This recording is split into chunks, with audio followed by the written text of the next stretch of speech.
Bincang Kampus. Bismillahirrahmanirrahim. Assalamualaikum warahmatullahi wabarakatuh. Apa kabar sahabat akademik? Alhamdulillahirabbil alamin. Senang sekali pada kesempatan hari ini kita bisa berjumpa di Bincang Kampus IAIN Takengon. Dan pada kesempatan kali ini kita akan membahas terkait dengan pariwisata syariah. Nah, mungkin Anda juga sudah pernah mendengarnya. Dan memang kalau kita berbicara mengenai pariwisata syariah, ini menjadi salah satu yang menjadi peluang begitu ya, dan juga salah satu yang mulai dilirik oleh banyak pelaku pariwisata. Ya, kita ingin mencari tahu seperti apa peluang dan juga tantangan pariwisata syariah khususnya di Kabupaten Aceh Tengah.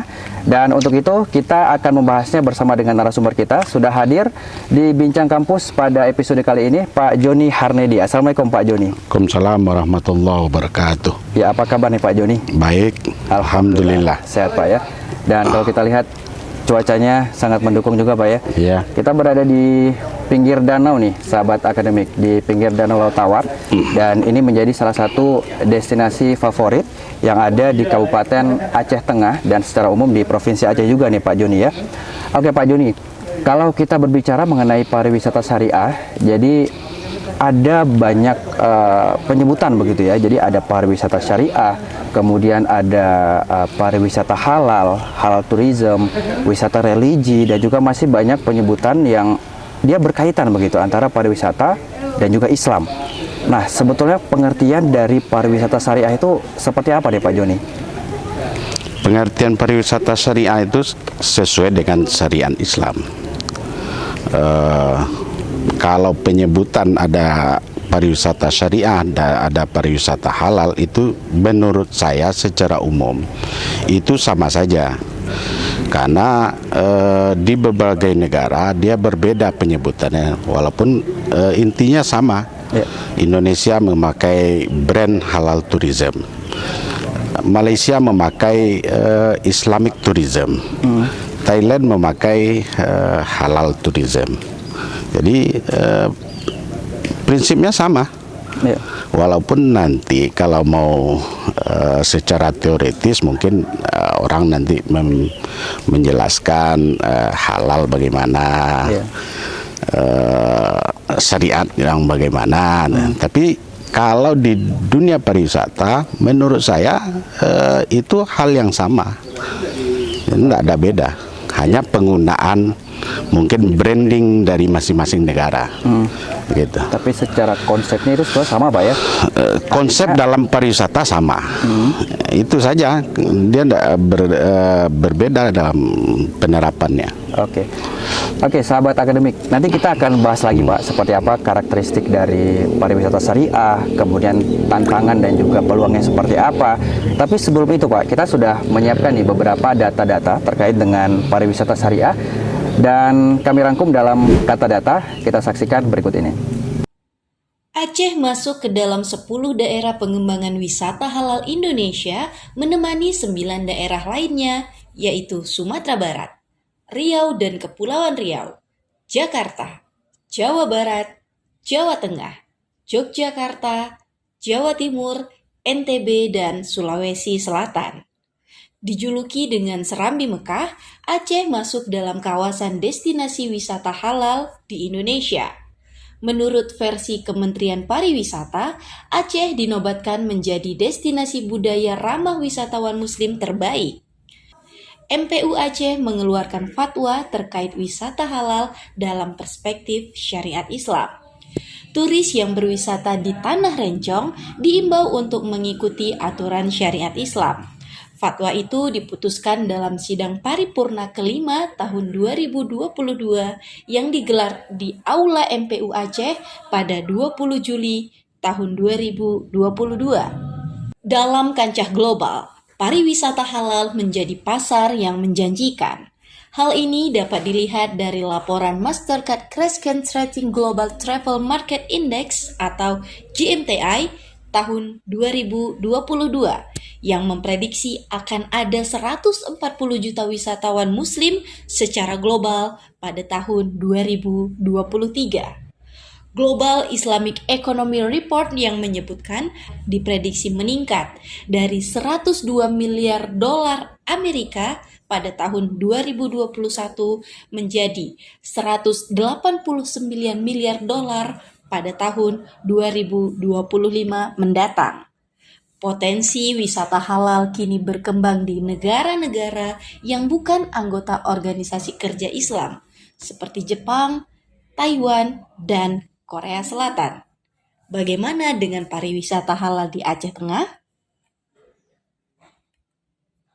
Baik sahabat akademik, jadi itu tadi kita sudah melihat kata data, dan menarik nih Pak Joni ya, bahwa ternyata pariwisata syariah itu diminati bukan hanya negara-negara dengan mayoritas muslim, misalnya Indonesia, kita bilang Malaysia, atau juga negara di Timur Tengah, tapi bahkan negara minoritas muslim seperti Jepang misalnya, kemudian juga di Cina, di Singapura, di Selandia Baru, ini mereka sudah tahu begitu, mereka sudah melihat ini sebenarnya potensi nih, pariwisata syariah ini jadi potensi untuk wisata mereka, sehingga mereka sekarang sudah ada misalnya tadi halal tourism di Thailand begitu Pak ya. Kemudian juga banyak negara-negara yang minoritas muslim, mereka juga menyediakan masjid misalnya, kemudian juga ada makanan halal.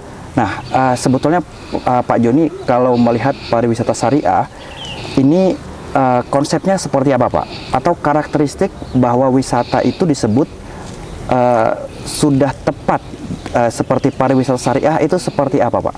Sebetulnya kan ada fatwa MUI tahun 2016. Itu kan menjelaskan semua aspek dalam pariwisata itu memenuhi ketentuan syariat. Misalnya dari hotel, guide, destinasi wisata, bahkan akomodasi bus pariwisata gitu.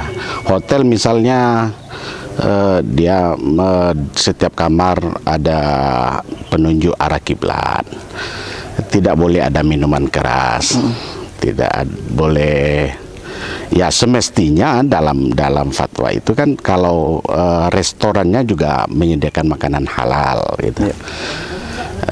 Kalau halal kan nanti terkait dengan semestinya ada sertifikasi halal terhadap restorannya gitu. Destinasi wisata misalnya ada pemisahan antara laki-laki dan perempuan, WC disediakan laki-laki dan perempuan, ada tempat ibadah gitu. Nah, itu secara umum. Ya, artinya berbicara fasilitas juga begitu Pak ya, fasilitas yang aman untuk muslim. Tapi kira-kira nih Pak Joni ya, perlu tidak Pak kalau ada tadi kan ada sempat dibicarakan ada sertifikasi gitu ya, apakah perlu sebuah wisata misalnya diberi cap ini wisata halal seperti itu? Karena saya pernah Pak melihat di Cina misalnya Pak ya, itu ada wisata mereka punya gridnya gitu, jadi misalnya wisata dengan misal wisata yang memang terbaik begitu dan juga direkomendasi untuk didatangi begitu ya. Nah itu ada misalnya triple A. Nah itu artinya adalah wisata tingkat nasional misalnya di sebuah negara. Nah ini kalau di wisata halal, apakah ada arah ke situ juga kira-kira Pak Joni? Mungkin bisa, tapi kalau Indonesia kan masih lama menurut saya untuk sampai ke sana. Pemahaman wisata halal saja belum semua bisa menerima. Yang menjadi persoalan kan ketika wisata halal itu dikemukakan pada tempat yang banyak non muslim. Nah, misalnya kasus di Indonesia kan misalnya Danau Toba, itu kan menolak masyarakat. Karena mereka menurut saya mereka belum paham apa di Bali, kan mereka menolak. Ternyata di negara non muslim kan mereka yang gitu. Nah, lantas untuk apa pariwisata syariah di daerah-daerah seperti itu? Kan pengunjung wisata itu kan tidak hanya mereka saja. Kan lebih banyak ke Thailand itu kan banyak orang Indonesia yang muslim. Nah, untuk itulah sasarannya kenapa wisata halal diperlukan di daerah. Kita yang yang sering pergi ke Danau Toba saja, itu kan sangat memperhatikan itu, kan tidak bisa kita makan di mana saja. Sembarangan begitu Pak. Nah, untuk itu sebetulnya kenapa kuliner, makanan di tempat wisata yang banyak non-muslim itu diperlukan ada sertifikasi halal. Iya. Yang itu kuliner itu bagian dari wisata keseluruhan. Iya. Ya gitu.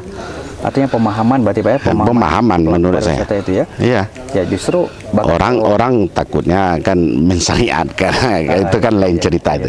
padahal sebetulnya ini untuk seperti orang jualan mungkin. Pak, ya? Nah. Jualan itu kan kita tidak melihat apa agamanya begitu. Nah, Tapi iya. ketika kita berjual yang halal, otomatis bisa dikonsumsi siapa saja begitu Pak ya. Kurang lebih seperti itu. Ya? Negara-negara yang di luar yang tidak Islam itu kan pangsa pasar wisatawan Islam itu kan sangat besar.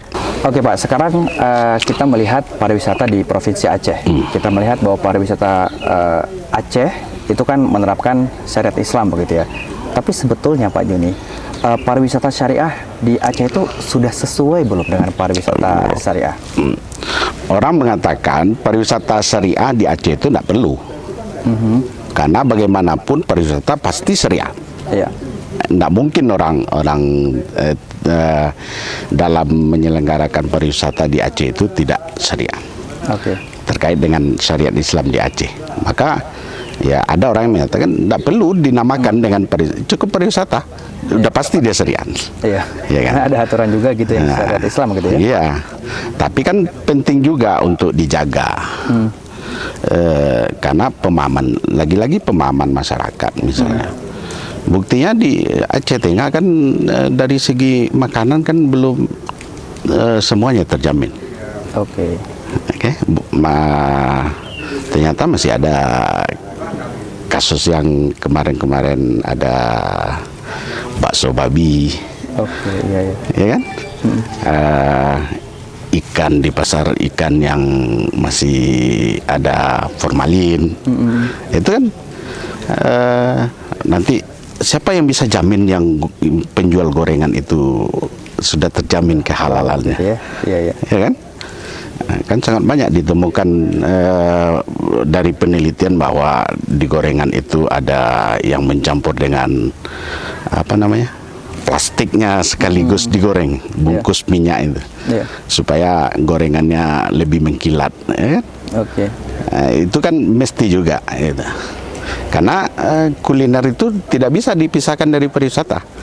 Nah, menurut saya kenapa masih tetap digalakkan pariwisata halal atau pariwisata syariah itu untuk menjangkau hal-hal yang begitu. Oke. Bahwa semua destinasi wisata di Aceh atau Aceh Tengah ya mungkin masih perlu perbaikan sehingga sesuai dengan standar.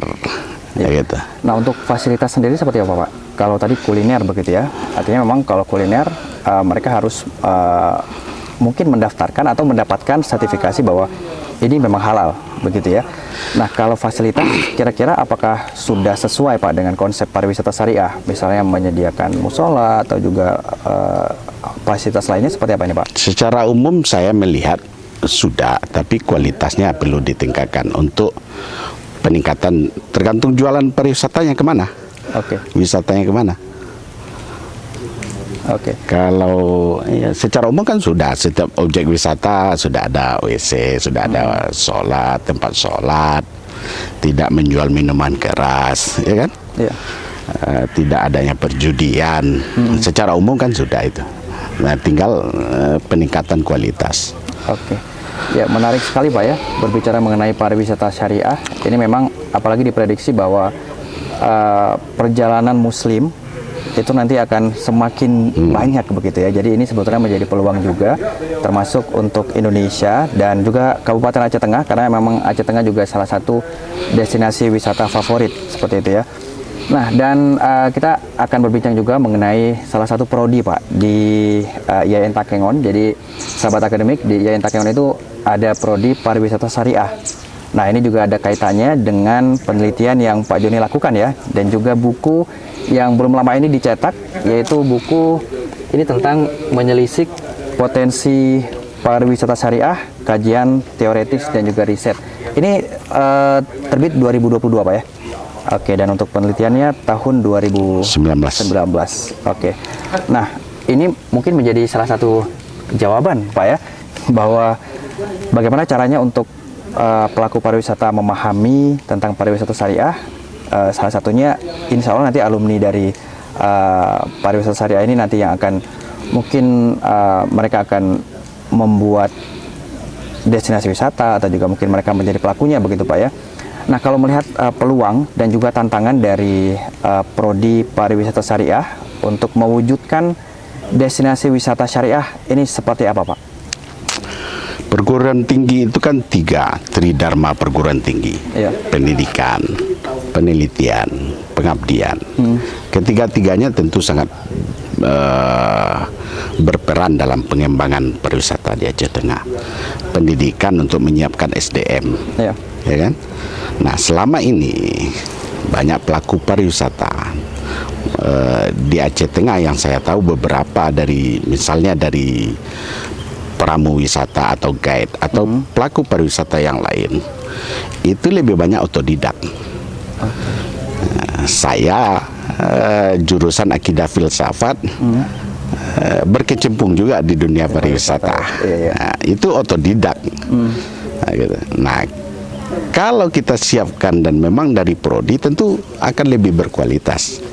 Diharapkan tentunya. Nah, penelitian tidak hanya penelitian mahasiswa, dosen pun akan melakukan penelitian. Untuk melakukan pengembangan pariwisata kan dibutuhkan penelitian. Pengabdian kan untuk memberdayakan masyarakat. Nah, itu saya kira peluang yang sangat besar dimiliki oleh Prodi Pariwisata Syariah di Aceh Tengah. Nah, sebagaimana yang dinyatakan tadi bahwa Aceh Tengah merupakan salah satu destinasi wisata di Provinsi Aceh. Nah, tentunya peran perguruan tinggi dalam hal ini Prodi Pariwisata Syariah itu mestinya sangat berperan. Gitu. Oke, nah untuk tantangannya sendiri Pak, yang memang harus betul-betul diperhatikan agar pariwisata syariah ini bisa memberikan banyak manfaat, terutama untuk masyarakat, ini seperti apa ini Pak? Tantangannya tergantung insan akademis di perguruan tinggi mau berperan atau tidak. Ya. Jangan adanya seperti tidak ada. Nah, gitu. Oke. Nah kalau melihat Aceh Tengah sendiri Pak, ini kan salah satunya memang yang ketika orang berbicara mengenai Aceh Tengah, sepertinya berbicara mengenai danau begitu ya. Dan sebetulnya masih banyak destinasi wisata di sini. Nah tapi kalau melihat peluang dari destinasi wisata pariwisata syariah di Aceh Tengah, menurut Bapak seperti apa ini Pak? Logika sederhana saya biasanya begini. Saya mungkin lebih banyak patokannya dari Malaysia dan Singapura, karena saya kuliah di sana. Dan sering membawa tamu wisata ke Malaysia dan Singapura. Di Malaysia itu kalau yang sudah pernah berkunjung ke Malaysia, ada Putrajaya, pusat pemerintahan. Itu ada masjid di atas danau. Oke. Danau itu buatan.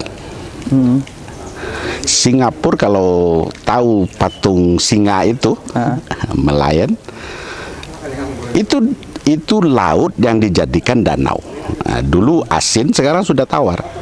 Nah, sekarang kita sudah ada danau, sudah ada.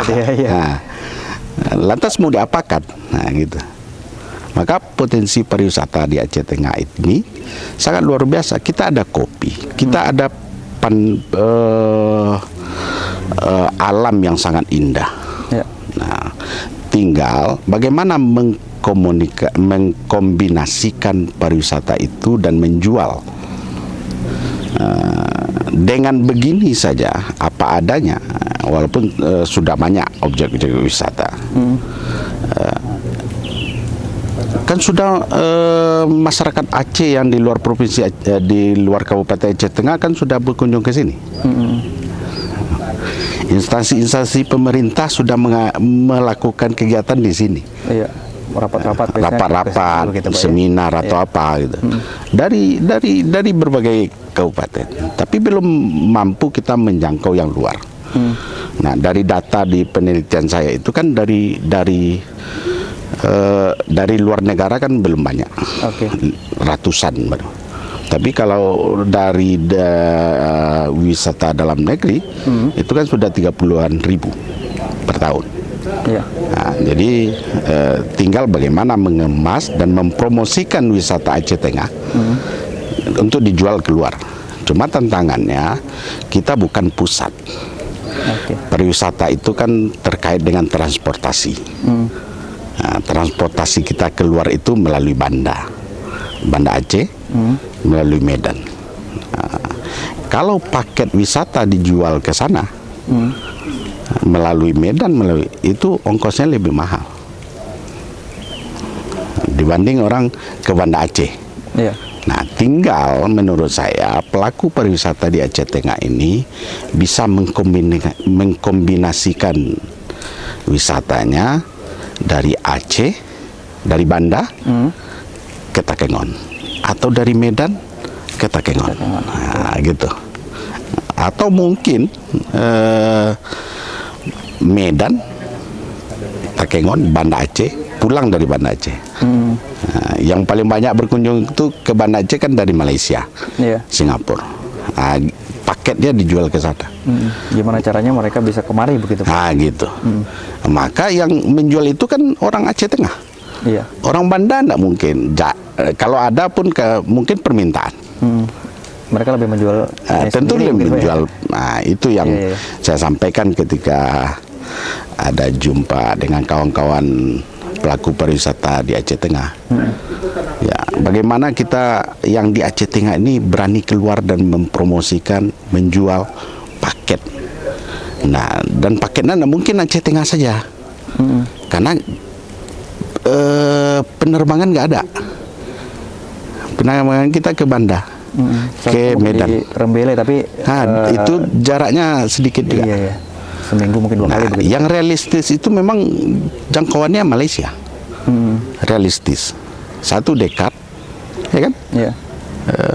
Biaya orang Banda Aceh sendiri, orang Aceh sendiri itu lebih senang ke Malaysia dibanding ke Jawa, karena ongkosnya lebih murah. Nah, gitu. Nah, gitu. Maka harus ada timbal balik. Nah, kita harus berani keluar untuk menjual paket-paket wisata ke Malaysia. Nah, menarik Pak. Tadi pengalaman Bapak ya, ini kan menjadi selain belajar, tour guide juga begitu Pak ya, di Malaysia dan juga Singapura. Nah, kira-kira Pak, kalau melihat dari pengalaman itu, apa yang bisa kita lakukan Pak untuk bisa menarik mereka untuk datang ke Aceh Tengah ini? Selain tadi melalui kombinasi salah satunya Pak ya, kira-kira mungkin ada saran lain Pak? Paket-paket alam itu lebih menarik bagi Malaysia, karena Malaysia sangat kurang, apalagi Singapura. Mereka wisatanya wisata buatan semua.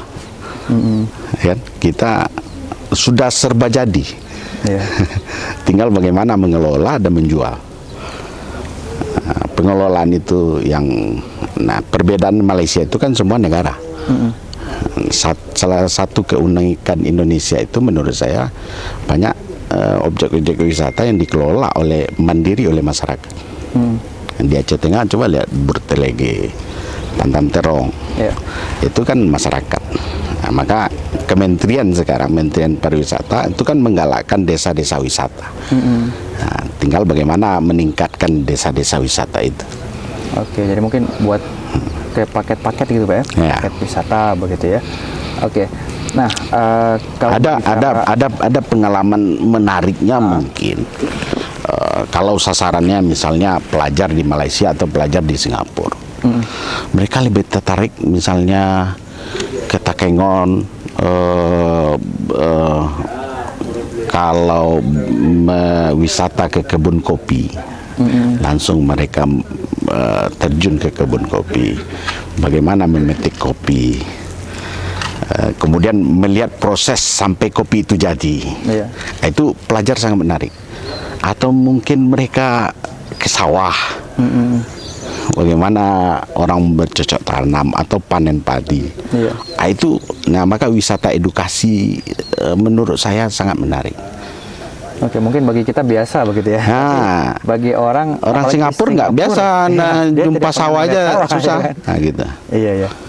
Oke, nah kalau kita kaitkan dengan pariwisata syariah Pak, seandainya nanti datang dari mancanegara begitu ya, artinya kan mereka misalnya non-muslim nih. Nah, apa yang harus kita persiapkan untuk itu Pak? Semua level dari travel agent menjelaskan, tapi biasanya yang dari luar negara, ini pengalaman dengan kawan-kawan termasuk dari hotel. Orang luar negara itu dia sudah meneliti terlebih dahulu masyarakatnya. Nah, dan banyak ditemukan dari luar negara turis itu dia sudah menyesuaikan, minimal dia pakaiannya sopan, bahkan sudah disiapkan kerudung, gitu. Walaupun itu belum sempurna syariat, tapi kan itu lain cerita. Tapi mereka sudah memahami bahwa di Aceh itu orang menutup aurat, nah, gitu. Itu sudah dijaga. Sudah ada kesadaran itu bagi beberapa pelaku pariwisata di Aceh Tengah sudah menemukan itu. Saya wawancara dengan pihak hotel, mereka sudah bahkan menyiapkan kerudung, gitu. Jadi mereka memahami. Jadi tidak apa juga, kita tidak perlu gengsi juga untuk mempromosikan pariwisata syariah. Nah, gitu. Sebetulnya mungkin menjadi pembelajaran juga Pak, ya. Artinya ketika mereka kemari ada sesuatu yang berbeda dari kearifan lokal kita. Misalnya mereka harus menggunakan kerudung yang biasanya tidak pernah begitu ya, walaupun mungkin kerudungnya tidak seperti yang lokal. Tapi itu kan lain cerita, kan? Nanti pemaksaan agama pula ceritanya, kan. Itu ya. Tapi itulah, dengan kearifan lokal itu mungkin mereka malah belajar lebih banyak begitu Pak ya. Oke. Ya, dan sahabat akademik, menarik sekali berbicara mengenai pariwisata syariah. Dan sebetulnya kalau kita berbicara mengenai pariwisata syariah, ini untuk ke siapa aja begitu Pak ya. Jadi ketika misalnya Danau Tawar itu destinasi wisatanya adalah sebuah danau, nah itu bisa dikunjungi oleh siapa saja, bisa yang muslim atau juga bisa yang non muslim. Jadi sebetulnya semuanya itu berjalan dengan aman begitu ya. Ya Pak, kalau kita berbicara lagi Pak mengenai buku, ini menelisik potensi pariwisata syariah. Nah, kalau kita lihat dari buku ini Pak, ini kan sebelumnya melakukan penelitian begitu ya. Nah, dari hasil penelitian ini Pak, apa yang harus kita lakukan Pak oleh pelaku pariwisata, baik itu dari pemerintah sendiri, dalam hal ini kalau lingkup Aceh Tengah berarti pemerintah Aceh Tengah, Dinas Pariwisata, kemudian pelaku wisatanya, baik itu yang mungkin terorganisasi begitu ya, atau misalnya sebuah kampung desa wisata, atau dia punya sendiri gitu secara swasta membuat sebuah destinasi wisata, apa yang harus mereka lakukan dan persiapkan dari sekarang Pak? Yang pertama tentu saya menjual prodi. Prodi sudah ada, ya, tinggal bagaimana prodi dengan pemerintah bersinergi. Nah, mungkin tidak semua yang dapat dijangkau oleh pemerintah bisa dilakukan oleh insan akademis kampus. Nah, itulah kenapa harus ada prodi pariwisata syariah. Itu untuk melakukan pembinaan ke desa wisata. Itu kan ada dosen, ada mahasiswa. Mahasiswa minimal sekali setahun dia KPM atau KKN, pengabdian di kampung. Nah, kita berharap dengan begitu kampus punya peran. Dosen nanti mungkin penelitiannya lebih serius, karena dosen wajib meneliti. Dosen juga mesti mengabdi. Nah, maka kita berharap dengan adanya prodi pariwisata ini terjadi sinergi antara pemerintah dengan dunia akademis, sehingga bisa lebih kuat, bisa saling bersinergi, begitu. Oke. Ya, menarik sekali sahabat akademik, dan tentu saja nanti untuk yang tertarik dengan pariwisata syariah, jadi buku ini nanti bisa diakses insya Allah melalui repositori ya Pak Joni ya, insya Allah melalui repositori YIN Takengon, dan nanti di sana banyak kajian teoretis dan juga riset yang ada di dalam ini terkait apa itu pariwisata syariah, karakteristiknya seperti apa, dan juga masih banyak hal lainnya. Dan, Tapi buku ini murni dari hasil laporan penelitian. Semestinya untuk diterbitkan perlu ada revisi-revisi. Saya memang akan berencana untuk merevisi lebih luas, sehingga misalnya bagaimana perdebatan pariwisata syariah dan pariwisata halal, bagaimana pariwisata di Aceh, semestinya tidak tanpa ada embel-embel syariah di belakangnya. Pariwisata di Aceh pasti syariah. Pasti syariah. Nah, gitu. Oke. Mudah-mudahan nanti segera revisinya. Ya, dan insya Allah ini bisa jadi referensi juga nih. Referensi awal. Ya, referensi untuk mungkin prodi pariwisata syariah mau buat penelitian, atau juga mungkin dari pihak pariwisata juga ingin tahu lebih banyak mengenai pariwisata syariah, nanti juga bisa mengaksesnya. Insya Allah nanti akan kita sertakan di deskripsinya. Dan terakhir mungkin Pak Joni, closing statement untuk pariwisata syariah khususnya di Aceh Tengah, mungkin ada yang ingin disampaikan, silakan Pak. Pariwisata syariah, pariwisata di Aceh Tengah, saya pernah menyatakan ke beberapa kawan-kawan di instansi dinas pariwisata, ada atau tidak ada peran pemerintah, pariwisata di Aceh Tengah ini akan terus berkembang.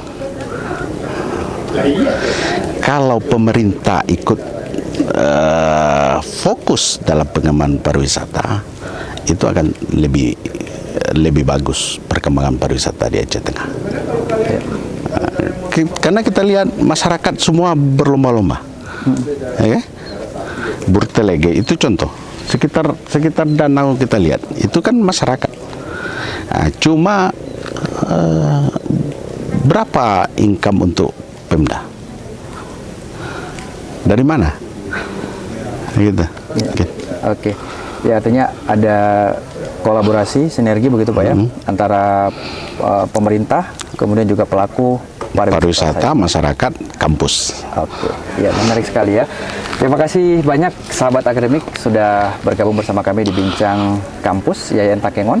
Untuk kali ini berbicara mengenai pariwisata syariah. Terima kasih banyak sekali lagi Pak Joni ya, sudah sama-sama bergabung bersama kami. Insya Allah mudah-mudahan bisa bermanfaat ya untuk sahabat akademik, dan kami ingatkan kembali ini mudah-mudahan bisa menjadi referensi juga. Jadi untuk yang ingin mengaksesnya, insya Allah nanti ada di repositori Yayan Takengon, kita akan menyertakan link di deskripsinya. Dan juga jangan lupa untuk subscribe, karena nanti akan ada banyak hal yang akan kita bincangkan, dan juga mudah-mudahan bisa menjadi referensi untuk sahabat akademik. Ya, terima kasih banyak sudah menyaksikan Bincang Kampus. Akhirnya kami ucapkan terima kasih dan mohon maaf atas segala kekurangan. Wabillahi taufik wal hidayah. Wassalamualaikum warahmatullahi wabarakatuh.